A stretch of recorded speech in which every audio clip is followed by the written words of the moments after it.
అమృత ప్రణయ్ ఈ పేరుకి పెద్ద పరిచయం లేదు. అమృత ప్రణయ్ ప్రస్తుతం తన తల్లి దగ్గర ఉన్న సంగతి తెలిసిందే. అమృత ప్రణయ్ ప్రేమించి పెళ్లి చేసుకున్న సంగతి తెలిసిందే. ప్రణయ్ని మా తండ్రి మారుతీరావు చంపించిన సంగతి తెలిసిందే.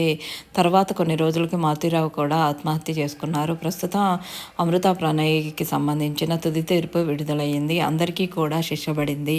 అమృత ప్రణయ్ ప్రస్తుతం తల్లితో ఉండటమే కాకుండా తల్లితో వీడియోస్ చేస్తూ సోషల్ మీడియాలో చాలా యాక్టివ్గా ఉంటుంది. తనకు సంబంధించిన అప్డేట్స్ని ఎప్పటికప్పుడు షేర్ చేస్తుంది. తన కొడుకుతో తల్లి దగ్గరే ఉంటుంది. తల్లితో ఉన్న వీడియోస్ కూడా సోషల్ మీడియాలో బాగా వైరల్ అవుతున్నాయి.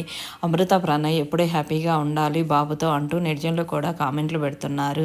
న్యాయం జరిగింది అంటూ కొంతమంది కామెంట్స్ పెడుతున్నారు. ఏది ఏమైనా అమృత ప్రణయ్ చాలా హ్యాపీగా ఉండాలి అంటూ నెటిజన్లు కామెంట్లు పెడుతున్నారు. ప్రస్తుతం అమృత ప్రణయ్కి సంబంధించిన ఫొటోస్ వీడియోస్ నెట్టింట్లో వైరల్ అవుతున్నాయి. ఆ ఫొటోస్ని వీడియోస్ని మీరు ఈ వీడియోలో చూసేయండి. లేటెస్ట్ అప్డేట్ కోసం ఛానల్ని సబ్స్క్రైబ్ చేసుకొని పక్కనే ఉన్న బెల్ ఐకాన్ని ట్యాప్ చేయండి.